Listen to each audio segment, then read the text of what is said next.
Ya Bapa kami yang bertahta dalam kerajaan surga. Tunggu hati kami selalu diliputi dengan rasa syukur. Karena siapalah kami ya Bapa, sehingga Engkau peduli. Siapakah kami Bapa, sehingga Engkau mengundang kami semua untuk boleh hidup bersama Engkau untuk selama-lamanya. Bapa, hadirlah bersama kami pada jam yang indah ini di mana kami merenungkan sebagian firman-Mu.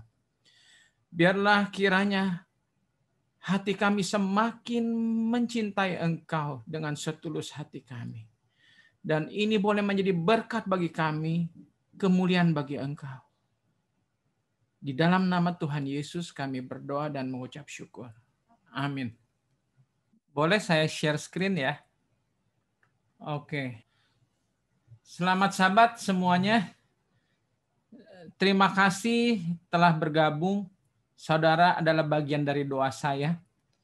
Dan tentunya ini bukan satu kebetulan, ini adalah kehendak Tuhan untuk saudara datang mendengar firman yang akan kita dengar, yang Tuhan sampaikan bagi kita semua. Mungkin saya mau agak berbeda, tidak apa-apa bagi yang di lokasinya tidak berisik, boleh di-unmute, sehingga bisa berpartisipasi dengan saya untuk menguatkan firman ini jika saudara ingin mengatakan amin, supaya ini memberikan kekuatan kepada kita semua. Baik, sahabat, ini kita mau bicara, satu judul saya ambil adalah Past to Future, masa lalu dan ke masa depan. Tema kita bulan ini adalah Same Hope, New Beginning. Jadi dari dulu sampai yang akan datang, kita tetap memiliki satu pengharapan, yaitu hidup bersama Tuhan kita untuk selama-lamanya.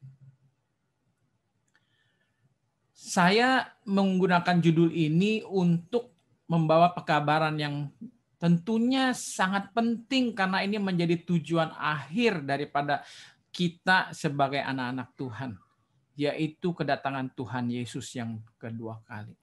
Saya coba membandingkan di dalam hal ini adalah apa yang terjadi pada waktu zaman Nuh. Kita tahu dengan adanya flood atau banjir yang Tuhan turunkan, dengan korelasinya dengan kedatangan Tuhan Yesus kita yang kedua kali.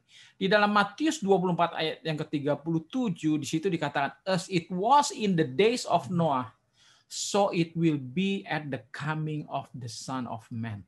Jadi dikatakan sebagaimana seperti pada waktu zaman Nuh, demikianlah akan sama yang terjadi pada waktu kedatangan anak manusia Tuhan kita Yesus Kristus. Tentunya pengertiannya sama di sini adalah bukan sama caranya. Karena kita tahu dengan adanya pelangi mengingatkan kita janji Tuhan kepada kita semua bahwa Dia tidak akan lagi menurunkan banjir seperti di zaman Nuh. Tapi pada waktu kedatangan Tuhan Yesus yang kedua kali kita tahu akan datang turun api dari surga. Api yang kekal yang tidak terpadamkan. Maksudnya yang tidak ada kekuatan apapun yang bisa menentang dan memadamkannya.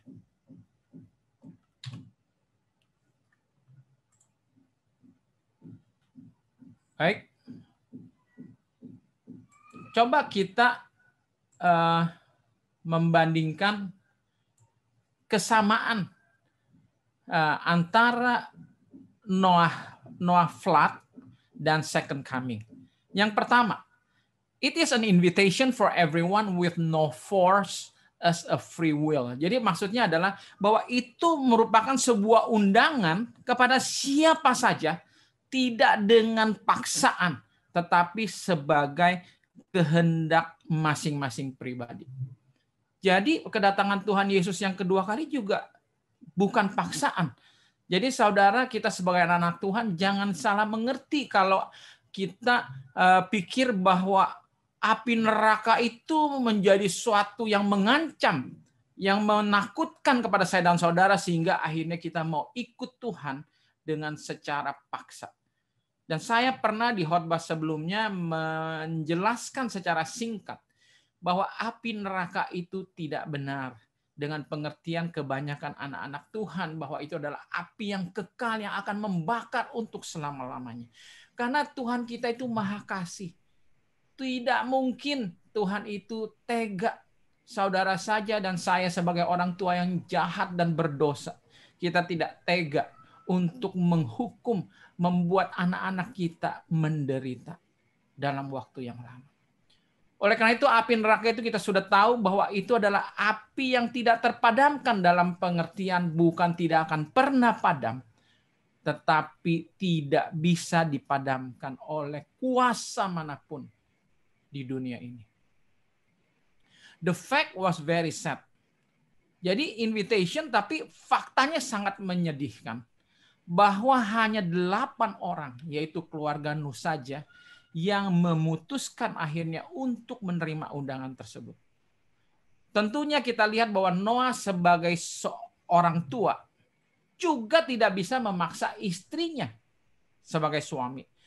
Apalagi ketiga putranya. Apalagi kepada menantu wanitanya. Tidak mungkin Nuh bisa melakukan secara paksa. Dan saya yakin dan percaya juga bahwa mereka masuk ikut ke bahtera bersama Nuh karena free will. Karena memang kehendak mereka. Oleh karena itu saya boleh puji angkat jempol kepada Noah sebagai suami dan bapak. Bahwa saya rindu, saya pun untuk, dan kita semua sebagai bapak-bapak di sini, rindu untuk menjadi seperti Nuh. Paling tidak kita berhasil menyelamatkan dan meyakinkan dan transfer, membagikan iman kita kepada lingkaran satu, lingkaran terdalam, yaitu istri dan anak-anak kita. Dan saya juga melihat bahwa anak-anak Nuh juga berhasil di dalam memilih pasangan hidup mereka. Ini juga yang kita harus perhatikan bagi anak-anak muda, anak-anak Tuhan yang masih belum berpasangan, belum menikah.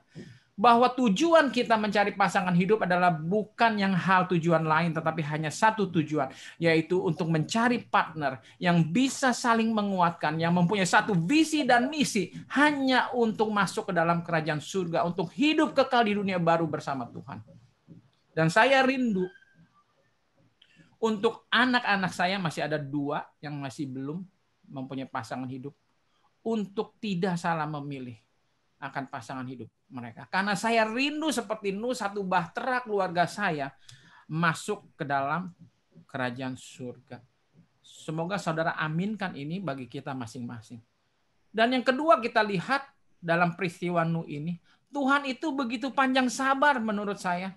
120 tahun sudah diberikan kesempatan di mana Nuh selalu mengabarkan apa yang terjadi. Tetapi mereka tidak mau bertobat. Mereka tidak mau menerima invitation itu. Dan ini juga menjadi satu pertanyaan bagi kita sekarang. Bukankah sekarang di zaman kita hidup sekarang ini, undangan itu pun sudah lama disiarkan. Jauh sebelum saya lahir, saya percaya. Sejak Tuhan Yesus memerintahkan, memberikan perintah yang agung kepada murid-muridnya untuk mengabarkan dan membaptiskan orang, kita sudah mendengar invitation itu. Tapi berapa banyakkah yang menerima? Apakah di antara kita juga sebagai anak Tuhan, kita sungguh menerima undangan itu? Ini yang menjadi pertanyaan bagi kita. Nuh dianggap sebagai orang gila. Bagaimana tidak gila, saudara? Karena pada zaman itu tidak pernah turun satu tetes air pun dari langit. Lantas kalau Nuh bilang akan turun hujan yang lebat bahkan banjir, bukankah bagi kita pun kalau kita ada di zaman itu sesuatu yang patut ditertawakan? Bahwa sesuatu yang sangat mustahil, yang tidak mungkin, hanya kecuali mungkin Nuh sudah terganggu jiwanya. Pertanyaan kepada kita sekarang, apakah kita masih percaya ada Tuhan Yesus yang betul sudah mati dan bangkit bagi saudara dan saya? Dan kita percaya bahwa Tuhan Yesus akan datang untuk yang kedua kali. Apakah kita masih percaya? Itu menjadi satu pertanyaan. Mungkin kalau di bibir saja, kita dan termasuk saya akan katakan, ya Tuhan, saya percaya. Tetapi apakah semua tindakan kita, semua perbuatan kita, semua pikiran kita, semua perkataan kita betul-betul menggambarkan kepercayaan kita itu? Seringkali mungkin di dalam pikiran, ambisi hidup kita, kita sudah menyimpang. Kita bukan lagi mengarahkan hidup kita ke arah janji undangan Tuhan itu, tapi kita mulai mencari harta dunia dan segala kesenangannya. Walaupun itu tidak salah dan Tuhan akan tambahkan menurut janjinya kepada kita semua. Lalu yang menjadi pertanyaan yang ketiga, saudara, saya sebenarnya mau bikin kuis ini. Kalau bisa di forum ya. Cuma mungkin kalau saya bisa, saya mau lihat video-videonya. Coba mungkin nanti angkat tangan siapa yang setuju. Saya mau ada tanya 2 hal nih, ya. Jadi, saya memang nggak bisa lihat semua kelihatannya. Jadi pertanyaannya begini. Tuhan itu kan tadi mengundang ya. Tuhan itu coba tolong nggak boleh nyontek dulu, jangan lihat slide. Jadi pertanyaan saya gini. Tuhan itu kan mengundang semua ya, mengundang semua semua orang. Dan saudara tahu ada berapa orang kira-kira di zaman itu? Perkirakan menurut survei di internet saya lihat bisa ada 750 juta sampai 2 miliar jiwa. Saudara bayangkan, itu berdasarkan rate kelahiran zaman sekarang. Belum lagi zaman dulu umurnya panjang-panjang, saudara. Kita sekarang mungkin umur 70 sudah mati. Jadi jumlah penduduk bisa lebih sedikit. Kalau dulu umurnya sampai kayak Nuh, waktu diperintahkan Tuhan membangun Bahtera umur 500 tahun, saudara bisa bayangkan betapa padatnya penduduk pada zaman Nuh. Jadi bayangkan bahwa invitation itu diberikan kepada 750 jiwa, sedangkan Bahtera yang dibangun hanya seukuran berapa di sini? 137 kali 23 kali 14 meter. Katanya kalau mau dimuatkan binatang hanya dapat 7.000 pasang. Jadi saudara bayangkan, pertanyaannya kenapa kok Tuhan mengundang begitu banyak orang, lalu bahteranya disediakan tidak mencukupi? Pilihan 2 pertanyaan. 1, siapa yang bersetuju bahwa kalau dikatakan, oh Tuhan sudah menentukan. Tuhan sudah tentukan hanya keluarga Nuh yang selamat. Jadi itu cuma basa-basi, formalitas, tapi sebetulnya Tuhan sudah tentukan siapa yang selamat. Jadi makanya bahteranya dibuatnya cukup saja, karena Tuhan sudah tentukan. Ada yang setuju mungkin kalau pengertian seperti ini? Saya harap tidak ada. Karena banyak orang yang masih salah mengerti, bukan hanya anak Tuhan, termasuk anak Tuhan mungkin bisa salah mengerti bahwa seakan-akan Tuhan itu sudah menentukan takdir hidup saya dan saudara.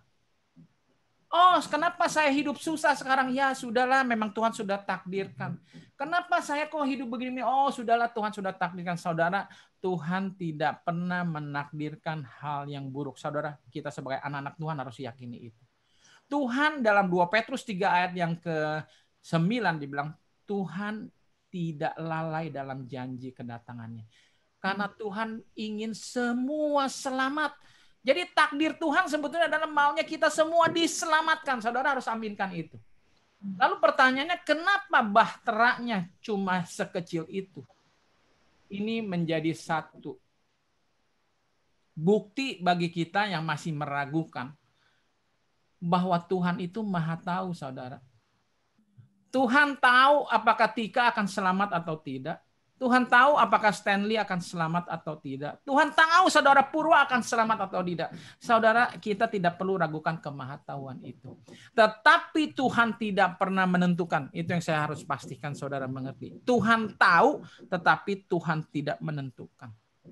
Saya saja kalau melihat anak saya atau anak orang di dalam bagaimana dia punya behavior, saya bisa tahu walaupun mungkin bisa meleset bahwa anak ini akan menjadi orang hebat atau anak ini akan menjadi orang susah di kemudian hari. Saya bisa tahu. Apalagi Tuhan saudara, Tuhan kita yang sudah mengenal kita sejak di kandungan ibu kita. Jadi Tuhan itu maha tahu, saudara nggak usah ragukan. Cuma Tuhan tidak pernah menentukan. Mungkin saudara pernah bertanya, saya pun pernah bertanya waktu saya mulai percaya kalau Tuhan itu maha tahu. Dulu saya menentang sekali. Nggak mungkin kalau Tuhan maha tahu. Kalau gitu buat apa sekarang Tuhan panggil saya untuk berkhotbah sekarang di hadapan saudara. Kalau ujung-ujungnya saya tidak selamat. Kenapa Tuhan panggil saya untuk dibaptiskan, untuk menerima Tuhan? Kenapa Tuhan harus cari saya? Saudara, saya sudah mengerti jawabannya. Saya mau bagikan lagi kembali bagi saudara. Saudara tahu, saya nggak tahu ya kalau saudara pernah jatuh cinta. Saya sudah jatuh cinta, bahkan tiap hari jatuh cinta sama istri saya. Saya merasa sedetik pun berarti saya mau dekat orang yang saya cintai itu. Walaupun apalagi kalau saya tahu bahwa dia satu kali akan jauh meninggalkan saya, akan mati lebih dahulu dari saya semakin mengasihi, saya semakin menghargai setiap momen yang saya bisa miliki untuk bersama dengan dia. Begitulah dengan Tuhan. Kita sebagai anak-anaknya, walaupun dia tahu saudara akan pergi jauh, meninggalkan dia. Tapi seberapa momen yang saudara pernah berseru secara pribadi, Tuhan, tolong aku. Tuhan akan datang, saudara. Tuhan mau bisa tinggal berjalan bersama saudara. Walaupun hanya sedetik saja. Jadi kita melihat di sini bahwa Tuhan itu apa? Maha tahu, tetapi tidak menentukan. Dan itu terbukti kemahatauan Tuhan bahwa ternyata memang hanya 8 orang yang bertobat dan diselamatkan dari banjir itu. Nah, untuk kedatangan Tuhan yang kedua kali, Tuhan juga tahu, saudara. Sehingga Tuhan kalau sudah putuskan waktunya tiba, Tuhan tidak perlu lagi menunggu lebih lama lagi. Karena Tuhan tahu tidak akan ada lagi orang yang bertobat. Saya pernah bertanya, saudara, kapan Tuhan mau datang ya? Kalau orang lahir terus, bayi lahir terus, bukankah setiap bayi itu harus diberikan kesempatan setelah dewasa baru bisa memberikan pilihan mau mengikuti Tuhan atau tidak? Saudara, rupanya pengertian saya adalah begini. Saudara percaya bahwa seseorang dibentuk bukan karena dilahirkan jadi anak siapa. Seseorang bisa terbentuk karena lingkungan, karena kehidupannya sekitar yang dia hidup yang mempengaruhinya. Bukan karena dia lahir dari seorang raja atau seorang pendeta atau seorang yang terkenal atau seorang yang baik, lalu anaknya pasti dijamin baik. Oh tidak, saudara. Walaupun itu anak lahir dari keluarga miskin sekalipun. Dari keluarga yang tidak mengenal pendidikan sekalipun. Tapi kita dengar banyak kisah sukses. Bagaimana anak ini karena berkesempatan, ada yang membiayai, atau dia berambisi untuk mengubah kehidupan, dia bersekolah dan segala hal, dan lingkungannya yang mengubah, dia akan berubah. Jadi saudara, pada zaman Nuh, lingkungan sudah begitu jahat. Semua manusia dikatakan pikirannya hanya pikiran untuk sesuatu yang jahat. Tidak mungkin lagi, saudara, ada anak yang bisa bertumbuh menjadi anak yang baik. Tuhan Maha tahu. Akan tiba saatnya di zaman kita sekarang ini bahwa manusia semakin jahat. Bukankah saudara sudah sering mendengar itu? Bahwa tidak akan ada lagi pertobatan. Zaman sekarang sangat sulit kita mengadakan perbaktian seperti aja, sangat sulit. Banyak gereja saya dengar pendeta pun mengeluh. Sudah pakai Zoom aja kebaktian masih sepi. Kalau dulu kebaktian di gereja mungkin masih masuk akal. Mungkin nggak ada uang transportasi ya, mungkin atau jauh atau bagaimana. Sekarang udah online, bisa di rumah, nyantai, masih sepi, saudara. Akan datang waktunya di mana tidak akan ada lagi pertobatan. Disitulah saudara Tuhan Yesus pasti akan datang. There will be a time when even the newborn babies will not grow as godly human being because of the bad parents and environment. Saudara dititipkan anak yang baik. Saudara sebagai orang tua kita kalau tidak baik, anak pun bertumbuh tidak baik. Berapa banyak anak-anak disia-siakan oleh orang tua sehingga dia tidak bertumbuh sebagaimana seharusnya yang Tuhan kehendaki. Lalu yang keempat pertanyaan kita, which sides are we at Jesus second coming? Di sisi mana saya dan saudara pada waktu Tuhan Yesus datang yang kedua kali? There's nothing we can do to be eligible to be saved. It is by grace only. Saya akan singgung hal ini lebih banyak lagi, bahwa tidak ada suatu apapun yang saudara bisa perbuat untuk bisa layak masuk kerajaan surga. Saudara jangan sombong. Kita semua tidak layak, saudara. Tidak ada yang baik daripada kita semua. Hanya karena kasih karunia kemurahan Tuhan kita boleh diselamatkan. Jadi intinya apa? Bagian kita hanyalah satu. Kita membuat pilihan untuk menerima undangan itu atau tidak. Apakah sulit, saudara? Kelihatannya mudah, hanya menerima undangan, tetapi ternyata tidak semudah itu, saudara. Buktinya di zaman Nuh hanya 8 orang yang menerima undangan itu. Hanya menerima undangan saja itu sudah sulit. Apalagi kalau ditambah saudara harus perbuat ini, perbuat itu, tentunya hal itu akan menjadi semakin sulit dan tidak mungkin saja. Baik, coba kita pelajari lebih jauh lagi. Hal-hal yang kita bisa pelajari dari pengalaman Nuh, yaitu bahwa God can always provides a way for us to begin again with Him. A new beginning. Like Noah. Seperti judul tema kita, New Beginning. Saudara, Tuhan bisa memulai hal yang baru, fresh start. Chapter 1 again. Kalau kita bicara sebuah buku. No matter how bad is your life, tidak peduli seberapa buruk hidup saudara sekarang ini, hidup kita, Tuhan akan mengampuni. Dan Tuhan mau memulai new beginning with you. Tuhan mau memulai sesuatu yang baru bersama saudara. The choice is on you. Pilihannya hanya ada di tangan kita, saudara. Di tangan kita semua. Apakah kita mau memulai sesuatu yang baru kembali bersama Tuhan. Tetapi jangan lupa bahwa kita tetap menanggung semua akibat yang sudah apa? Yang sudah terjadi. Tapi janji Nuh, kisah Nuh ini adalah suatu bukti kepada saya dan saudara. Bahwa Tuhan sanggup dan benar akan membuat new heaven and earth. Bumi dan langit yang baru untuk kita tinggal bersama Dia selama-lamanya. Jadi seperti dikatakan di dalam Yeremia 18 yang keempat. Apabila bejana yang sedang dibuatnya dari tanah liat di tangannya itu rusak, maka tukang periuk itu mengerjakannya kembali menjadi bejana lain menurut apa yang baik pada pemandangannya. Kalau saudara baca ayat-ayat berikut, Tuhan berkata, apakah aku tidak sanggup untuk mengubahmu, untuk memperbaiki hidupmu?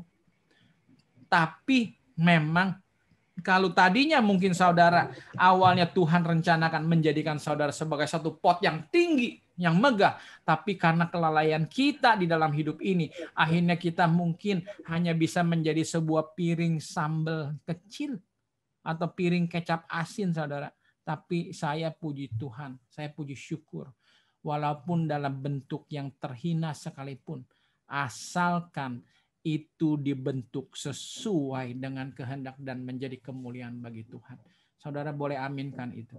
Jadi saudara, ini satu pengharapan bagi saya dan saudara. Untuk tidak pernah putus asa dalam hidup ini. Bagi Tuhan tidak peduli seberapa kali saudara jatuh. Yang penting pada akhirnya kita tetap bangun dan mau mengikut Tuhan. Itu yang penting, saudara. Cuma yang menjadi pertanyaan adalah, apakah kita bisa bangun, saudara, pada waktu kita jatuh? Saya pernah baca satu statement yang bagus. Saudara mau tahu bagaimana menilai seorang lelaki yang hebat? Bukan dari keterampilannya, bukan dari kepintarannya, bukan dari hal lainnya. Hanya dari satu hal. Saudara lihat berapa cepat dia bangkit pada waktu dia jatuh, mengalami kesusahan. Saudara, begitulah kita menjadi anak-anak Tuhan. Marilah kita bangkit apabila kita selama ini sudah lalai dan meninggalkan Tuhan. Marilah kita lebih aktif untuk menjalin hubungan kita bersama Tuhan. Lalu hal yang berikut. Pelajarannya dikatakan adalah, we will not always understand God and his ways, but we can trust him. Ini kuncinya Nuh, saudara. What God told Noah about the coming flood is also seem very impossible to happen. But Noah's faith in God is the key.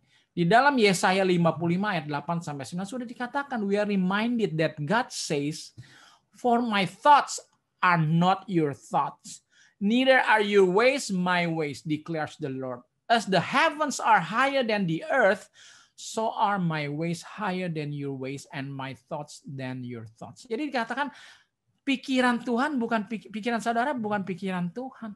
Jalan saudara bukan jalan Tuhan. Sebagaimana jauhnya langit dan bumi, begitu jugalah jauhnya jalan dan pikiran Tuhan dari jalan dan pikiran saudara dan saya. Karena saya singgung sedikit, saudara, mungkin kita nggak ada waktu memperdalamnya. Kalau saudara baca di Revelation 13 di kitab Wahyu 13. Ada satu perbedaan antara zaman Nuh dengan zaman kedatangan Tuhan Yesus yang kedua kali. Pada waktu zaman Nuh tidak ada kekuatan lain yang memaksa, menghalangi, sehingga umat-umat Tuhan itu tidak bisa masuk ke dalam bahtera. Tapi pada zaman kita, pada zaman menjelang kedatangan Tuhan Yesus kedua kali, ada satu tantangan besar, saudara, yang kita harus perhatikan sebagai anak Tuhan. Jadi tidak begitu mudah kita bisa menerima begitu saja datang kepada Tuhan, tetapi ada satu tantangan penghalang besar. Kalau saudara baca di kitab Wahyu dikatakan, the second beast, binatang buas yang kedua itu, diberikan kuasa untuk memberikan nafas kehidupan kepada patung daripada the first beast itu. Sehingga dikatakan patung itu bisa berbicara. Dan menyebabkan semua orang yang tidak mau menyembah patung itu akan dibunuh. It also force all people, itu ayat yang ke-16. Great and small. Nggak peduli saudara orang besar atau orang kecil. Nggak peduli saudara orang kaya atau miskin. Nggak peduli saudara ini orang bebas atau hamba. Untuk menerima sebuah tanda di tangan kanannya atau di jidatnya, di foreheads, ya, sehingga dia tidak bisa beli atau jual kecuali dia mempunyai tanda itu di tangan kanan apapun di foreheads-nya ini, yaitu nama dari binatang itu dan angkanya. Dikatakan this calls for wisdom. Ini memanggil kepada kita untuk hikmat, untuk bisa betul-betul kita cerdik dan seperti ular dan tulus seperti merpati. Dan biarlah katanya kita menghitung bilangan itu, yaitu 666. Nah, banyak spekulasi saudara sekarang terjadi di mana ada chip ditanam di dalam tangan kita dan dikatakan itulah tanda tadi. Apakah kita mau dipasang chip atau tidak? Menurut saya itu tidak. Itu hanya satu teknologi untuk mempermudah Wahyu 13 ini untuk bisa dieksekusi. Karena sulit sekali nanti mengontrol kalau transaksi pembelian alatnya adalah masih pakai uang atau pakai kartu kredit. Kita masih bisa susah dikontrol. Tetapi kalau sudah secara individu ditanamkan di tangannya untuk bisa bertransaksi secara online, itu sudah tidak bisa lepas dari kontrol. Saya pernah dulu tahun berapa ya, waktu internet masih ada, waktu saya baru kembali dari Amerika, saya sudah bikin satu KKR di Erasmus Hoyes mencanangkan, mengabarkan bahwa internet adalah kegenapan akhir zaman. Saudara perhatikan apa yang terjadi dengan internet sekarang ini. Dunia menjadi satu. Dengan menjadi satu semua easy to control and manage. Saudara, ini yang kita perlu hati-hati dan harus cari tahu. Apa patung itu? Apa keputusan itu? Sehingga saya tahu dan saya tidak ikut di dalamnya. Ini menjadi satu tantangan bagi saya dan saudara menjelang kedatangan Tuhan yang Yesus yang kedua kali. Apakah saudara dan saya tetap setia mau mengikut Dia? Kembali kita lihat dari gambar bahtera ini. Dibilang apa? We can obey God even if the world thinks we are crazy. Saudara, Mungkin kita sebagai anak Tuhan, saya secara pribadi, mungkin orang teman-teman bisa berpikir saya aneh. Kok aneh ya? Nggak makan ini, nggak makan itu. Aneh ya? Nggak minum ini, nggak minum itu. Aneh lah pokoknya kalau ada sesuatu yang kita coba mengikut firman, kelihatannya kita aneh. Saudara, nggak apa-apa. Bersyukurlah. Puji Tuhan, saudara tetap aneh di dalam Tuhan. Jadi jangan sampai mayoritas itu menjadi pengaruh besar kepada saya dan saudara untuk memutuskan mana yang benar yang tidak. Jangan mendasarkan iman saya dan saudara berdasarkan fakta juga. Ya. Maksudnya saya berdasarkan fakta begini. Saudara, saya masih kecil punya paman kerjanya suka mengusir setan. Saya sempat tahu ya, tapi untung saya tidak sempat melihat. Tapi saudara, itu nyata. Kalau yang namanya orang kegiatan bisa potong lidah, lidahnya nyambung lagi. Saudara mungkin pernah lihat tayangan kuda lumping makan beling. Itu benar, saya sudah menyaksikan. Beling dia makan nggak apa-apa saudara lewat tenggorokan. Tapi iman saudara jangan berdasarkan itu. Karena Tuhan sudah mengamarkan. Akan datang masanya nabi-nabi palsu. Di mana dia bisa melakukan banyak mujizat. Bahkan menurunkan api dari langit. Saudara, jangan berdasarkan kenyataan itu. Semua iman kita harus didasarkan firman Tuhan. Bible only. Not more. No other than that. Karena saudara, kalau kita beriman dengan penglihatan, bukan dengan iman, kita akan mudah terperdaya. Dikatakan sins destroy your spiritual sensitivity.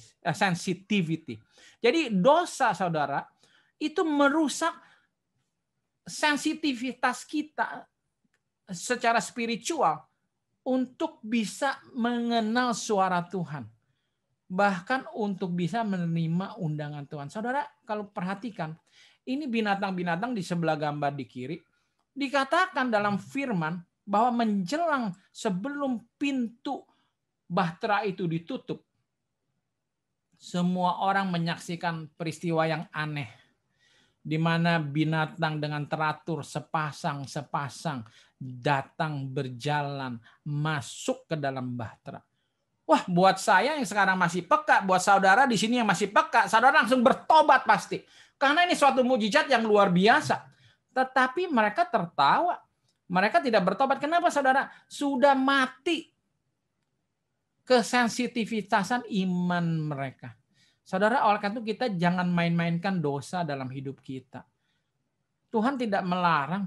Saya tidak pernah kita mau menghakimi siapa boleh masuk surga atau tidak karena berbuat ini. Kita tidak pernah tahu. Tapi saudara, yang perlu kita pahami adalah bahwa dosa itu bisa melumpuhkan saraf-saraf iman kita.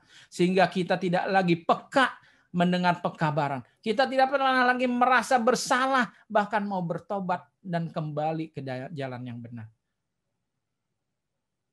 Ini juga sebetulnya satu pekabaran, saudara. Kalau saya menyinggung, maaf. Di sini kalau baca dalam firman Tuhan, ada perbedaan jumlah binatang yang masuk, saudara. Dikatakan hanya 1 pasang untuk yang haram. Dan 7 pasang untuk yang halal. Saudara, di sini dibedakan sama Tuhan, binatang yang halal boleh dimakan dan haram tidak boleh dimakan. Kenapa hanya ada 1 pasang yang haram? Ya cukup 1 pasang karena Nuh tidak akan makan. Manusia yang hidup waktu itu 8 orang tidak akan memakannya karena itu haram. Tapi yang halal perlu ada 7 pasang. Kenapa? Karena sementara bumi ini hancur, tidak ada lagi tanaman, makanya untuk makanan darurat mereka harus makan apa? Daging sementara waktu. Oleh karena itu Tuhan sediakan 7 pasang sehingga tidak punah. Saudara, masalah firman ini aja juga kalau kita mau pertanyakan apakah saudara masih peka? Banyak orang tidak peka, saudara. Saya walaupun sudah tidak vegetarian, saya sampai kapanpun akan mengaku, saudara, bahwa vegetarian is the best. Itu yang Tuhan izinkan dan Tuhan mau sebenarnya dalam hidup saya dan saudara. Terlepas dari kemampuan kekuatan kita. Semoga saya berdoa, jangan sensitivitas saya itu akan mati satu kali. Saya sehingga bahkan merasa gini, apa saja saya boleh makan. Saya kenal seorang teman sampai berpikir dari ayat firman yang Tuhan Yesus bilang, apa yang masuk ke dalam mulut tidak apa-apa karena keluar di jamban. Lalu ada ayat tambahan dari si penerjemah bahwa dengan demikian Tuhan menyatakan semua makanan apapun boleh dimakan. Saudara, tidak benar. Buktinya sekarang saudara tahu sendiri. Ikan aja yang saya pelihara makannya berbeda. Kalau mau ikannya bagus gemuk dan ikannya mau warnanya bagus, makanannya harus berbeda. Nggak bisa sembarangan. Masa saya main kasih aja makanan sisa, bakmi goreng, capcay, ikan saya akan mati saudara besok. Saudara mungkin akan tertawa, tapi itu benar. Tinggal pertanyaan, seberapa peka iman saudara sampai hari ini? Berikutnya saudara, our way to heaven is like a journey. Jalan kita ke surga itu seperti satu perjalanan dari membuat pilihan demi pilihan, tinggal dengan satu final choice. Final choice itu adalah tetap setia kepada Tuhan atau tidak. Apabila pada waktunya Wahyu 13 tadi digenapi. Ada satu ketetapan bahwa saudara pilih mau Tuhan atau tidak. Kalau saudara tetap mau ikut Tuhan, saudara tidak boleh berjual beli. Saudara tidak bisa lagi beli susu, beli makanan, dan segala macam. Saudara tidak bisa lagi berbisnis. Apakah final choice itu saudara akan tetap pilih ikut Tuhan? Saya belajar, saudara, yakini bahwa keputusan yang besar itu sangat dipengaruhi dengan keputusan-keputusan kecil sebelumnya, saudara. Orang yang sudah terbiasa malas, susah saudara satu kali mendadak menjadi rajin. Kebiasaan saudara dalam keputusan-keputusan yang diambil setiap hari itu sangat berpengaruh kepada the final choice. Cuma saya kembali mau mengarahkan kepada kita semua bahwa saya tidak mau menghakimi bahwa hanya satu jalan untuk menuju surga. Tidak, saudara. Ada 1000 manusia, ada 1000 jalan. Kenapa? Karena 1000 manusia itu punya kehendak sendiri, ego sendiri, dan sering membuat jalan sendiri. Jadi, di mana langkah saudara akan jatuh, itu beda-beda kita. Karena kita punya pengalaman hidup, kita bikin semua berbeda-beda. Actually, sesungguhnya, sebenarnya adalah it is our choice. Itu adalah pilihan saya dan saudara. Which way to take? Apakah mau mencapai surga dengan jalan yang mudah, yang menyenangkan, atau jalan yang sulit? Itu pilihan saudara. Nggak apa-apa, ada orang yang mau masuk ke surga, dia mungkin salah jalan, mencari pencuri, dia masuk penjara, atau banyak salah langkah, hidupnya menjadi berantakan. Itu tidak masalah, saudara. Kalau memang ujung-ujungnya itu menjadi menuju ke kerajaan surga. Saya tidak sedang menghakimi bahwa siapa boleh masuk dan tidak masuk surga. Bagaimanapun caranya, apabila saudara betul memilih untuk setia pada akhirnya kepada Tuhan, saudara akan masuk surga. Sebagaimana orang pencuri di samping kanan Tuhan Yesus. Tidak peduli background kehidupannya sebelum disalib, Tuhan Yesus ampuni. Cuma itu pilihan saya dan saudara. Apakah mulai dari sekarang saudara mau mengikut Tuhan atau tidak? Kalau saya mengatakan kasihan kepada semua orang yang tidak mau mengikut Tuhan. Karena saudara, betapa indahnya, betapa nikmatnya. Firman Tuhan kita masuk mengatakan kecaplah betapa baiknya Tuhan itu, saudara. Saudara sungguh, saudara kehilangan sesuatu yang berharga apabila saudara tidak mau hidup berjalan bersama Tuhan. Saudara, mungkin berjalan tidak sama Tuhan bisa ada kekayaan, bisa ada harta yang berkelimpahan. Tetapi saudara, hidup tanpa Tuhan itu sangat bergantung kepada apa yang kita miliki. Kalau ada harta kita senang, nggak ada kita sedih. Tapi kalau bersama Tuhan, saudara, sekalipun tidak ada apapun sesuatu, saudara akan tetap berbahagia. Itu sesuatu yang aneh. Pada waktu peristiwa penganiayaan umat Tuhan zaman dulu, dibakar hidup-hidup. Semua orang yang membakar pun aneh. Kok orang dibakar mukanya tidak merasa kesakitan dan takut, malah tersenyum, malah berseru, terpujilah Engkau. Banyak orang pun terpukau pada waktu Tuhan Yesus disalibkan. Kok Tuhan Yesus sudah dalam penganiayaan yang menyakitkan hatinya, menyiksa, merendahkan martabatnya, dia masih bisa berdoa, maafkanlah mereka. Tetapi mereka tidak tahu apa yang mereka perbuat. Saudara, sungguh luar biasa. Semoga saudara dan saya mau memilih jalan bersama Tuhan terus, setiap hari, sampai kepada ujungnya. tiba bertemu muka dengan muka bersama Tuhan di kerajaan surga. Mungkin ini slide yang terakhir. Saya mau coba kita diskusikan, lalu bagaimana, apa yang saya harus perbuat Tuhan? Banyak murid-murid dan orang pada zaman Yesus bertanya, pada zaman Tuhan Yesus, apa yang saya harus perbuat untuk saya masuk dalam kerajaan surga? Saudara kembali lihat di samping kiri ini pohon anggur. Saudara pasti ingat ayat yang terkenal di dalam Yohanes 15 ayat yang kelima. Dibilang, akulah pokok dan engkaulah ranting-rantingnya. Jika engkau tinggal di dalam aku dan aku di dalam engkau, kamu akan berbuah. Tetapi berpisah denganku, engkau tidak bisa berbuat apa-apa. Saudara, baru beberapa hari saya diubahkan oleh ayat ini untuk lebih menyadari. Saudara, dari dulu saya udah dengar ini ayat. Dari dulu saya selalu percaya. Tapi saudara, prakteknya tidak benar. Saudara boleh berkata begitu. Saya percaya, saya tidak sanggup berbuat apa-apa. Tapi seringkali saudara tidak benar. Belum benar-benar meyakini dan menjalankan itu. Kenapa saudara? Masih ada unsur sesuatu masuk. Wah, tapi saya harus begini. Tapi saya begini. Kalau saudara berpendapat kita sebagai anak Tuhan sampai sekarang ini bahwa orang masuk ke dalam kerajaan surga harus melakukan hukum begini, itu sudah tidak benar, saudara. Karena saya bukan katakan tidak harus melakukan hukum. Saudara, keliru kita cara berpikirnya. Jalan yang benar untuk sampai kerajaan surga adalah hidup bersama Tuhan Yesus setiap hari, setiap saat. Dengan demikian makanya kita akan diubahkan hari per hari dengan Roh Kudus-Nya. Sehingga hukum itu menjadi sifat kita. Itu yang benar, saudara. Jangan kita bilang, tapi saya harus begini, Tuhan. Tidak benar. Yang benar adalah saudara harus hidup berjalan bersama Tuhan. Saya mau tekankan di sini adalah bahwa pentingnya peranan cinta, saudara. Hati, saudara, kita harus sadari bahwa Tuhan tidak menghendaki harta saudara. Apapun yang saudara miliki, Tuhan tidak menghendaki. Saudara pun tidak mau, Tuhan pun tidak mau merusak hidup-hidup saudara yang memang tidak bertentangan dengan kemuliaannya. Tapi Tuhan hanya menginginkan hati saudara, cinta saudara. Saudara baca di Kidung Agung 8. Ini ayat yang bagus. Mengenai cinta.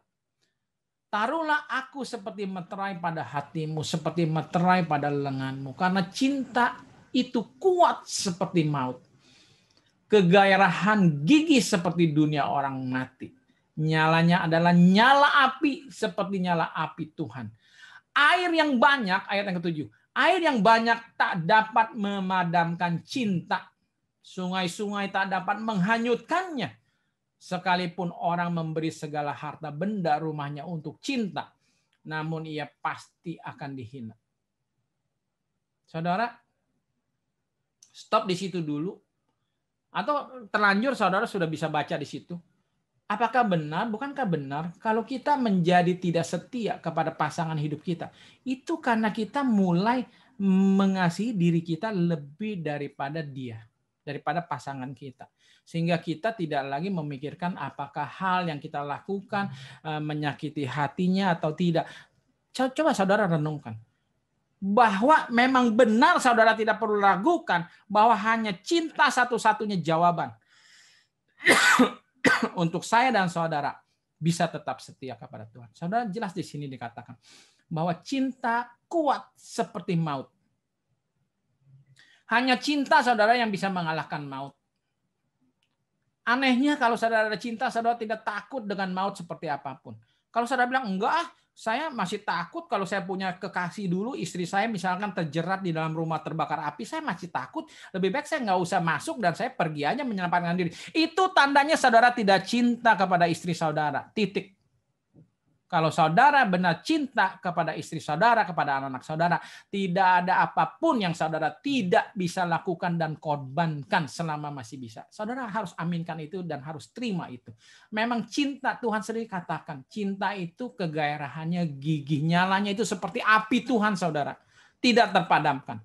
Sayang kalau saudara dalam hidup belum merasakan cinta seperti itu. Saya secara pribadi walaupun mungkin tidak sempurna, saya merasakan cinta itu kepada istri saya. Saya merasa saya cinta kepada dia. Dan saudara di sini dikatakan bahwa air yang banyak tidak dapat memadamkan cinta. Nggak bisa saudara apapun memadamkan cinta. Nggak bisa. Karir saudara akan korbankan. Apapun saudara akan korbankan dan lebih memilih hidup bersama dia. Itu bukti saudara cinta. Ini dikatakan sekalipun orang memberi segala harta benda rumahnya untuk cinta, namun ia pasti akan isinya. Cinta tidak bisa dibeli, saudara. Kalau ada anak-anak wanita di sini yang bersama kita sekarang mendengarkan firman, saudara bisa jatuh cinta karena seorang pemuda kaya raya bisa memberikan rumah, mobil kepada keluarga. Itu bukan cinta, saudara, namanya. Kalau cinta itu tidak bisa diperjualbelikan. Cinta itu gratis, saudara. Jadi Tuhan mencintai saya dan saudara seperti itu, gratis. Tuhan tidak pernah berhenti mencintai saudara. Apapun harus dikorbankan, Tuhan korbankan sampai dia mati di kayu salib bagi saya dan saudara. Bukankah itu bukti, saudara? Amin.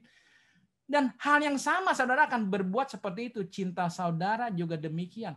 Tidak peduli apapun saya akan korbankan. Yang penting saya mau ikut hidup bersama Tuhan. Saudara, banyak orang belum bisa terima, dulu saya katakan. Alasan apapun saudara mau hidup bersama Tuhan, masuk ke kerajaan surga, kalau bukan karena cinta kepada Tuhan, itu alasan yang salah. Tidak bisa diterima. Walaupun kita secara manusia, lah apa salahnya? Saya mau dong nanti masuk dalam kerajaan surga. Aduh sedap, saya bisa bangun rumah sendiri. Aduh kayaknya nggak sakit-sakit, karena saya sekarang sering sakit. Jadi saya senang banget nggak sakit. Itu egoisme saudara. Tapi tidak salah saudara mau tidak sakit, tidak salah. Tapi kalau memang betul seorang lelaki cinta atau seorang wanita cinta kepada lakinya, apapun hidupnya nanti nggak peduli. Yang penting kita hidup bersama dulu. Soal hidup nanti mau miskin, mau kaya, di rumah gedung, mau di rumah gubuk, yang penting kita bersama. Saudara, itu luar biasa. Saya pernah ceritakan lagi mungkin ya, ini sedikit film Ip Man. Ini lucu lah film Ip Man ya, film kungfu. Memang saya suka nonton film kungfu. Tapi satu statement yang mengesankan buat saya dan saya aminkan pada waktu cerita Ip Man itu di zaman Jepang, di mana rumahnya disita semua, dia hidup miskin. Dia bahkan harus berkelahi untuk mendapatkan beras. Dia harus kerja keras, pasir lah, jadi tukang kasar untuk mendapatkan uang. Dia sangat down sebagai lelaki, saudara.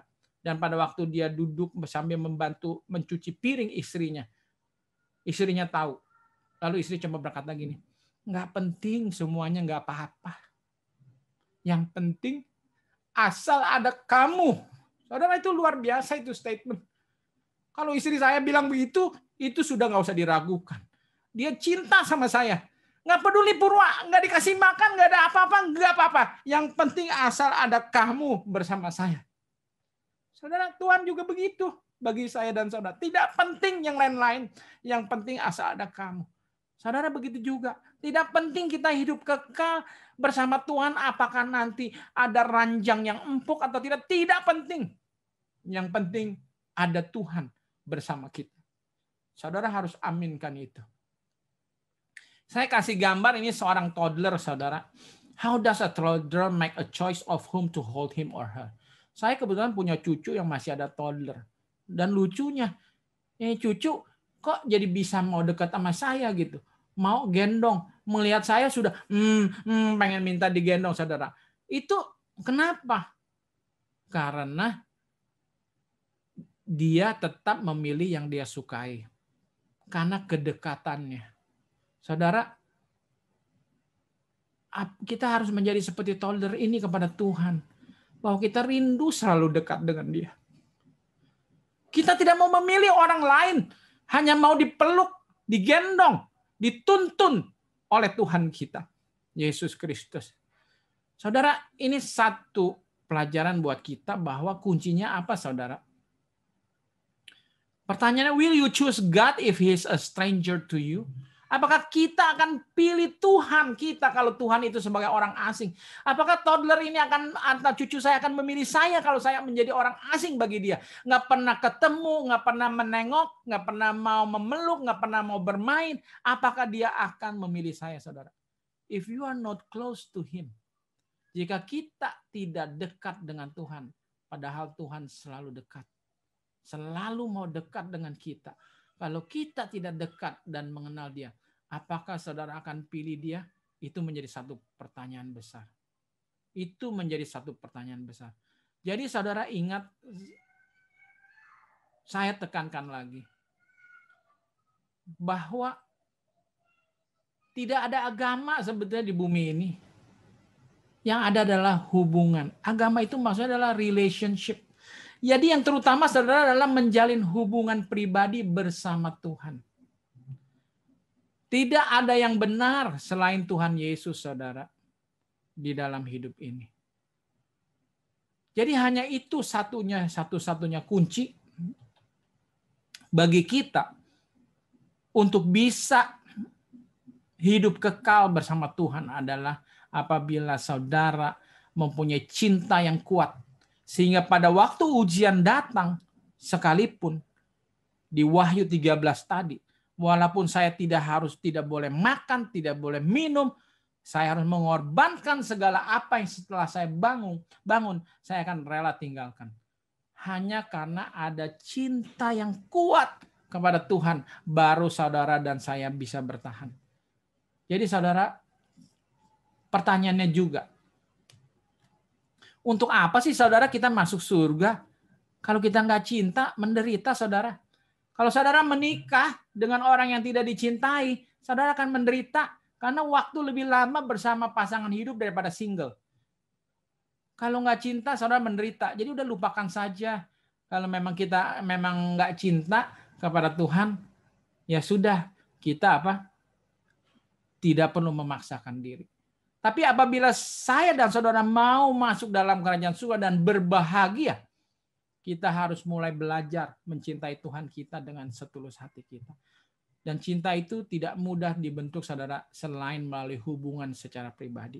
Oleh karena itu, pekabaran yang paling penting untuk dikabarkan ke seluruh dunia adalah marilah mulai berjalan hidup bersama Tuhan Yesus. Bukan melakukan hukumnya, saudara. Harus lakukan hukum ini, hukum itu. Bukan, saudara. Itu membebani dan itu pikiran kita saja yang memikirkan bahwa kita bisa berbuat sesuatu. Sedangkan sudah jelas dikatakan di dalam Yohanes 15 ayat 5. Kita tidak mampu berbuat apapun. Hanya bisa bersama Tuhan di dalam kita dan kita di dalam Dia. Jadi yang perlu dikabarkan cuma satu, saudara. Hidup bersama Tuhan. Titik. Karena segalanya sudah pasti akan ditambahkan. Kalau kita berjalan bersama Tuhan, kita akan dibentuk menjadi serupa dengan Dia. Lupakan soal hukum, saudara. Itu bukan satu beban.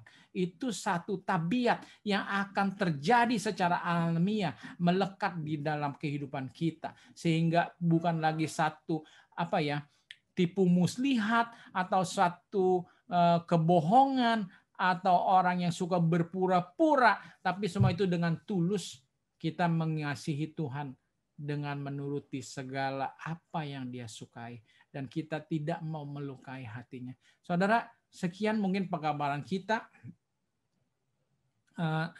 Sahabat ini yang kalau disimpulkan adalah kita harus ingat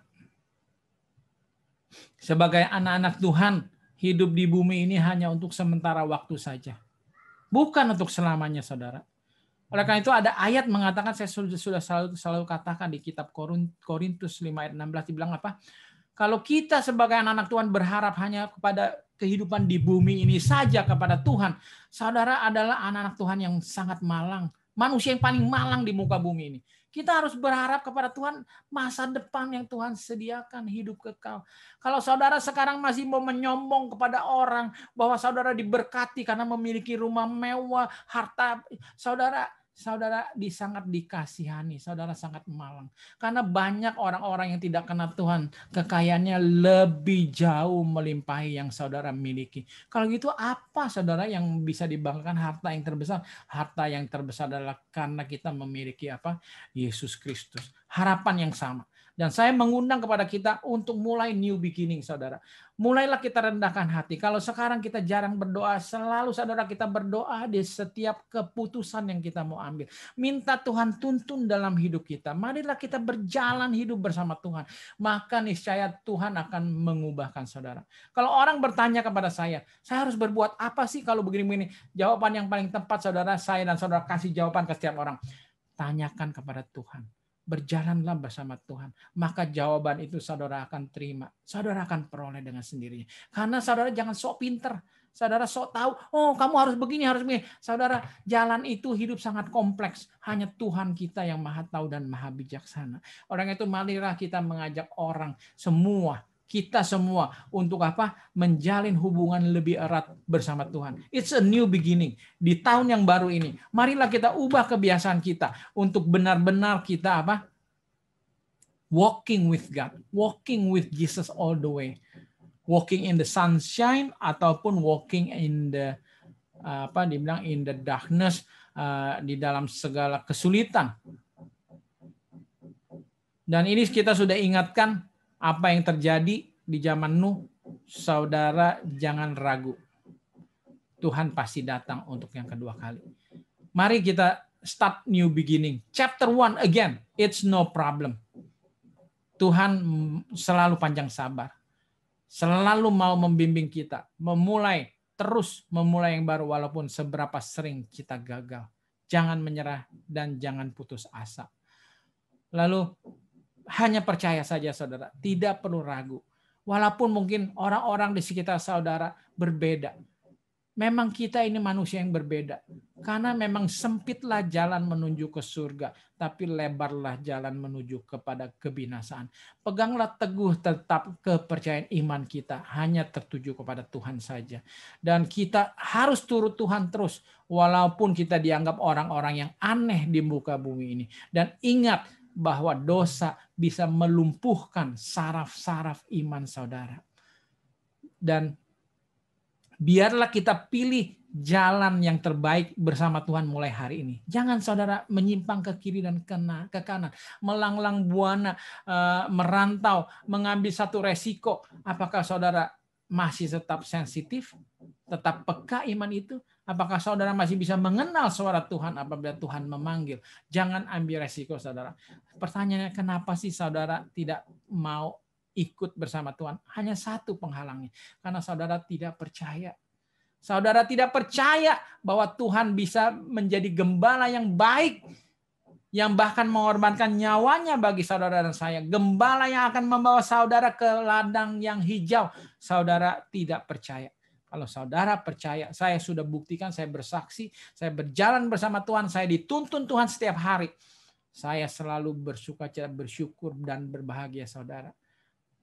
Dan biarlah ini boleh menjadi bagian kita. Dan marilah kita tumbuhkan. Doa yang kita harus selalu doakan. Saya selalu doa setiap hari kepada Tuhan. Tuhan, tumbuhkan cinta yang tulus sejati kepadamu.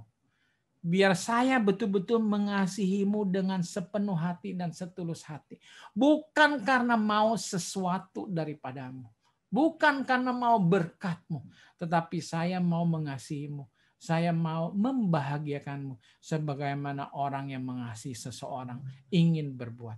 Saudara, biarlah firman ini menjadi berkat bagi kita semua untuk tetap mempunyai hope yang sama tadi, pengharapan. Dan mari kita start a new beginning. Walking with Jesus every day, every single step, all the way. Amin. Tuhan berkati.